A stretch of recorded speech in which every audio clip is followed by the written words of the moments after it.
నిన్న పుష్ప 2కి సంబంధించి చెన్నైలో ఒక ఈవెంట్ జరిగిన విషయం మీ అందరికీ తెలిసిందే. కిసిక్ ఐటమ్ సాంగ్ రిలీజ్ కూడా అక్కడే జరిగింది. అయితే ఈ ఐటమ్ సాంగ్ బాగా అద్భుతంగా అంటే జనాల్లోకి వెళ్తుంది. ఐటమ్ సాంగ్ ఒక బాంబులాగా పెడుతుంది అనుకుంటే మాత్రం ఈ ఈవెంట్ వేదికగా దేవిశ్రీ ప్రసాద్ పుష్ప 2కి పనిచేసిన మ్యూజిక్ డైరెక్టర్ దేవిశ్రీ ప్రసాద్ అలాగే పుష్ప 2 ప్రొడ్యూసర్స్ మధ్య గొడవలు ఉన్నట్లు మాత్రం బయటపడింది విషయం. ఎందుకంటే దానికి కారణం ఏంటంటే దేవి ప్రసాద్ ప్రొడ్యూసర్స్ని ఉద్దేశించి కొన్ని మాటలు చెప్పడం, అంటే మ్యూజిక్ సరిగ్గా టైంకి ఇవ్వట్లేదు, అలాగే బ్యాక్గ్రౌండ్ స్కోర్ టైంకి ఇవ్వట్లేదు, ఇప్పుడు స్టేజ్ పైన కూడా లేట్గా వచ్చారు, టైమింగ్ కరెక్ట్ కాదు అని ప్రొడ్యూసర్స్ చెప్పినట్లు ఆ విషయాన్ని ఇక్కడ ప్రస్తావించు దేవిశ్రీ ప్రసాద్ అయితే కొంచెం కోపంగానే మాట్లాడినట్టు మనకు కనిపించింది. సో దేవిశ్రీ ప్రసాద్ స్టేజ్ పైన ఇలా ఎందుకు మాట్లాడారు, అసలు ప్రొడ్యూసర్స్కి దేవిశ్రీ ప్రసాద్కి ఏం జరిగింది అనే విషయాన్ని ఒకసారి మనం పరిశీలించుకున్నట్లయితే గతంలో కూడా పుష్ప 2 చాలా ఆలస్యం అవుతూ అయితే వచ్చింది. ఇప్పటికే చాలాసార్లు పోస్ట్పోన్ అయింది. ఎప్పుడో ఆగస్టులో రావాల్సిన సినిమా ఇప్పుడు డిసెంబర్ 5కి అయితే ప్రేక్షకుల ముందుకు రాబోతుంది. సో ఇంత ఎందుకు లేట్ అయింది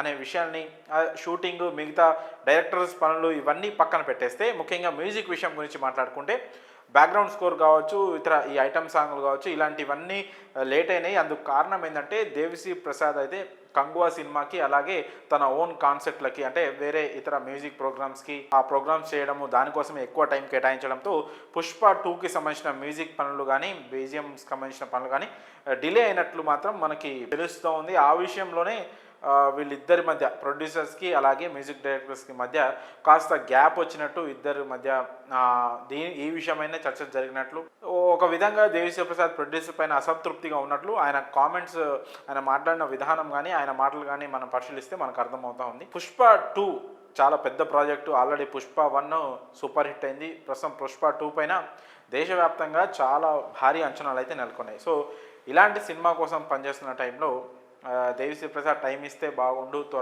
వీళ్ళని త్వరగా కంప్లీట్ చేస్తే బాగుండని ప్రొడ్యూసర్స్ అనుకుంటూ ఉంటారని కూడా కామెంట్స్ వినిపిస్తున్నాయి. అదే టైంలో ప్రొడ్యూసర్స్ దేవిశ్రీ ప్రసాద్ని మీరు టైంకి ఇవ్వట్లేదు అని అడిగి ఉంటారని అదే విషయం ఇక్కడ ప్రస్తావిస్తూ ఏదైనా అడిగి తీసుకోవాలి తప్ప అంటే డైరెక్ట్గా అదే మాట చెప్పకుండా వేరే విషయం వేరే పాయింట్ మాట్లాడుతూ ఏదైనా మనం అడిగి తీసుకోవాలి అన్నట్లు దేవిశ్రీ ప్రసాద్ అయితే స్టేజ్ పైనే డైరెక్ట్గా ప్రొడ్యూసర్స్ని మాట్లాడడం జరిగింది. దేవిశ్రీ ప్రసాద్ అలా మాట్లాడుతుంటే ప్రొడ్యూసర్స్ కూడా షాక్ అయి చూశారు, ఈయనేంది స్టేజ్ ఎక్కి ఇలా మాట్లాడుతున్నాడని. సో ఫ్యాన్స్ కూడా ప్రస్తుతం దేవిశ్రీ ప్రసాద్ కామెంట్స్ తర్వాత ప్రొడ్యూసర్స్కి దేవిశ్రీ ప్రసాద్కి మధ్యలో గ్యాప్ వచ్చిందని అయితే ఖచ్చితంగా తెలుస్తూ ఉంది. ఇద్దరి మధ్య ఏదో విషయం అయితే ఖచ్చితంగా జరిగింది.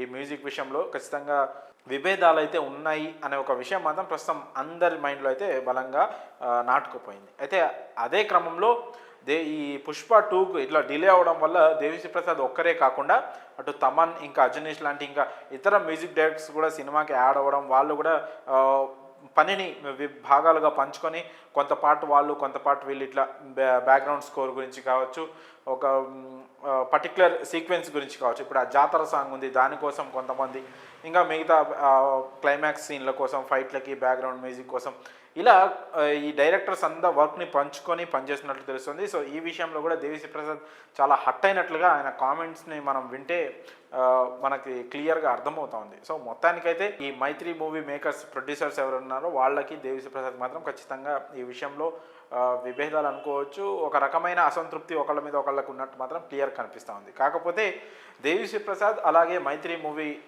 మేకర్స్ వీళ్ళు చాలా కాలంగానే కలిసి పనిచేస్తున్నారు. గతంలో వచ్చిన శ్రీమంతుడు కావచ్చు, ఇతర మంచి మంచి సినిమాలు చాలా పెద్ద పెద్ద భరత్ అనే నేను ఇలాంటి సినిమాలన్నీ కూడా వీళ్ళంతా కలిసి పనిచేసిన వాళ్ళే. అంతెందుకు పుష్ప 1 కూడా మంచి సూపర్ హిట్ అయిన సాంగ్స్ అన్నీ. సో దేవిశ్రీ ప్రసాద్కి ఈ ప్రొడ్యూసర్స్కి మంచి బాండింగ్ అయితే ఉంది. ఆ మాటను దేవిశ్రీ ప్రసాద్ కూడా ప్రస్తావించారు, నా పైన మీకు ప్రేమ ఉంది, ప్రేమ ఉన్న చోట కంప్లైంట్స్ ఉంటాయి ఆబ్వియస్లీ, కాకపోతే ఇక్కడ కంప్లైంట్లే ఎక్కువైపోతున్నాయి, మ్యూజిక్ ఇవ్వట్లేదు, సాంగ్స్ టైంకి ఇవ్వట్లేదు, బ్యాక్గ్రౌండ్ స్కోర్ టైంకి ఇవ్వట్లేదు అని కంప్లైంట్స్ ఎక్కువైపోతున్నాయి నా మీద, ఏదైనా ఉంటే అడిగి తీసుకోవాలి కానీ అడగకుండా ఉంటే ఎలా అన్నట్టు దేవిశ్రీ ప్రసాద్ తన వర్షన్ని డైరెక్ట్గా స్టేజ్ మీద చెప్పేశారు. సో అంతకుముందు ప్రొడ్యూసర్స్ తీసుకుంటున్న నిర్ణయాలు కావచ్చు, వాళ్ళు చెప్తున్న మాటలు కావచ్చు, దేవిశ్రీ ప్రసాద్ హట్ అయినట్టు మాత్రం మనకి ఇక్కడ క్లియర్గా తెలుస్తూ ఉంది. తనకు చెప్పి తీసుకున్నారా చెప్పకుండా తీసుకున్నారా, వేరే మ్యూజిక్ డైరెక్టర్స్ని పుష్ప 2లో ఇన్వాల్వ్ చేసి కొంత వర్క్ వాళ్ళకి ఇవ్వడము అనేది ఆ విషయంలో మాత్రం దేవిశ్రీ ప్రసాద్ చాలా సీరియస్గా హట్ అయినట్టు మాత్రం క్లియర్గా తెలుస్తూ ఉంది. అలాగే ఇతర సినిమా పనులు ఆ కంగువా లాంటి సినిమా పనులు కూడా తను పెట్టుకోవడం, అలాగే తన ఓన్ కాన్సెప్ట్లను పెట్టుకోవడము, ఇవన్నీ ఆ పెట్టుకుంటున్న టైంలో పుష్ప ప్రొడ్యూసర్స్ లేదు మాకు ఈ టైం వరకు పుష్ప 2 బ్యాక్గ్రౌండ్ స్కోర్ కానీ సాంగ్స్ కానీ మాకు ఈ టైం వరకు ఖచ్చితంగా కావాలని అడిగి ఉంటే నేను చేసేవాడిని కదా అనే ఉద్దేశంతోనే ఇక్కడ దేవిశ్రీ ప్రసాద్ మాట్లాడినట్టు క్లియర్ కనిపిస్తూ ఉంది. అయితే దేవిశ్రీ ప్రసాద్ అనే వ్యక్తి ఇట్లా డైరెక్ట్గా స్టేజ్ మీదే ప్రొడ్యూసర్స్ నుంచి కావచ్చు తనపైన ఏదైనా విమర్శలు వస్తే డైరెక్ట్గా మాట్లాడడం ఇది మొదటిసారి కాదు. గతంలో లెజెండ్ సినిమా సందర్భంగా బోయపాటి సీను డైరెక్టర్ విషయంలో కూడా దేవిశ్రీ ప్రసాద్ ఇలాగే డైరెక్ట్గానే కౌంటర్ ఇవ్వడం అయితే జరిగింది. మరి ఈ పుష్ప 2 ప్రొడ్యూసర్స్కి అలాగే దేవిశ్రీ ప్రసాద్కి మధ్య గ్యాప్ వచ్చిందన్న విషయంపై, అలాగే దేవిశ్రీ ప్రసాద్ మాట్లాడిన నిన్నటి మాటలపై, ఆయన చేసిన కామెంట్స్పై మీ అభిప్రాయాలను కామెంట్స్ రూపంలో తెలియజేయండి.